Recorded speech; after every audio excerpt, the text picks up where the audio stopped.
Assalamualaikum warahmatullahi wabarakatuh. Perkenalkan, saya Is Khusbia, guru SDN 1 Sidamulya, Kecamatan Astana Japura, Kabupaten Cirebon. Dalam video kali ini, saya akan menjelaskan tentang Merdeka Belajar.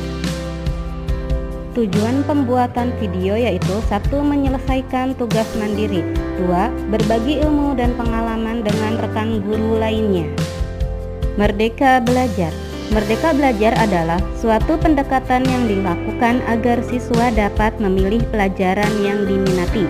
Hal ini dilakukan agar siswa dapat mengoptimalkan bakat dan dapat memberikan sumbangan yang paling baik dalam berkarya bagi bangsa. Merdeka belajar menurut Ki Hajar Dewantara. Merdeka belajar itu berarti merdeka atas diri sendiri. Minat dan bakat siswa itu harus merdeka untuk berkembang seluas mungkin, dengan harapan tidak digerus oleh perkembangan zaman. Merdeka belajar. 1. Pemahaman gagasan dan prinsip pendidikan berdasarkan pemikiran Ki Hajar Dewantara. 2. Pemahaman untuk memfasilitasi murid agar tumbuh sesuai kodratnya. 3. Penerapan pembelajaran yang memerdekakan murid.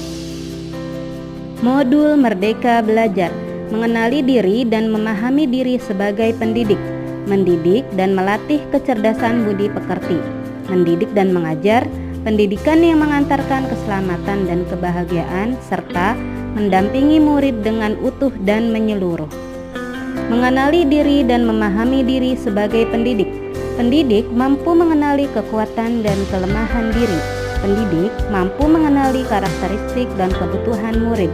Pendidik mampu menghantarkan murid untuk berdaya dan menjadikan manusia merdeka, yaitu manusia yang hidupnya berdasar pada kekuatan sendiri, baik lahir maupun batin, dan tidak tergantung pada orang lain berdasarkan pemikiran Ki Hajar Dewantara.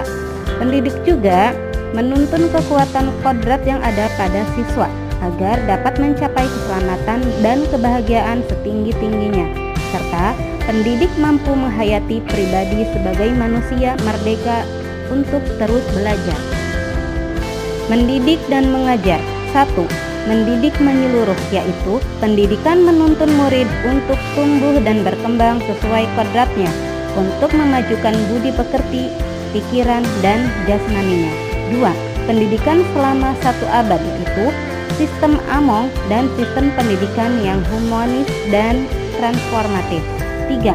Menjadi manusia secara utuh, yaitu pendidikan tidak sekedar memberi pengetahuan, namun mendidik keterampilan berpikir dan mengembangkan kecerdasan batin murid, serta pengembangan budi pekerti atau olah rasa dan karakter, kemauan atau olah rasa, dan jasmani atau olahraga.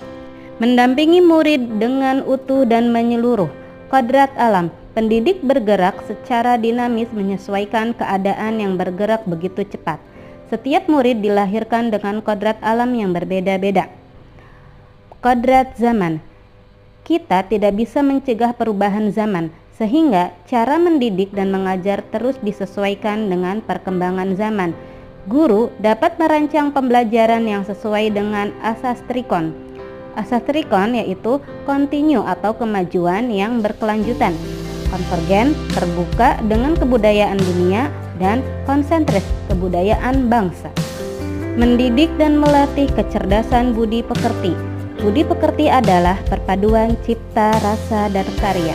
Memahami kodrat anak sebagai individu yang sadar, mampu memikirkan, memahami, merasakan, berempati, berkehendak, dan bertindak semestinya. Budi pekerti tidak hanya dibentuk di lingkungan sekolah, namun di lingkungan keluarga dan masyarakat. Teori konvergensi dan pengaruh pendidikan.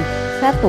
Bagian biologis, bagian dari jiwa dan bersifat menetap, mulai dari anak-anak sampai dewasa. 2. Bagian intelligible, kecakapan dan keterampilan pikiran, penyerapan pengetahuan merupakan bagian yang dapat berubah karena pengaruh keadaan dan lingkungan. Pendidikan yang mengantar keselamatan dan kebahagiaan. Sebagai guru, kita tidak hanya mengajarkan ilmu pengetahuan saja, tetapi membimbing murid untuk menemukan pemahaman yang bermakna. yang relevan dan kehidupannya sesuai dengan fungsi pendidikan, yaitu mengantarkan murid agar siap hidup dan mampu mengisi zamannya. Mengintegrasikan sistem Among dalam diri sebagai pendidik dan dapat meneruskannya dalam menuntun murid. Memahami bagaimana murid belajar untuk mencapai kompetensi abad 21. Guru menjadi ujung tombak dalam membimbing dan memperbaiki bangsa. Peran keluarga, masyarakat, dan sekolah harus selaras dan berkesinambungan demi tumbuh dan berkembangnya murid.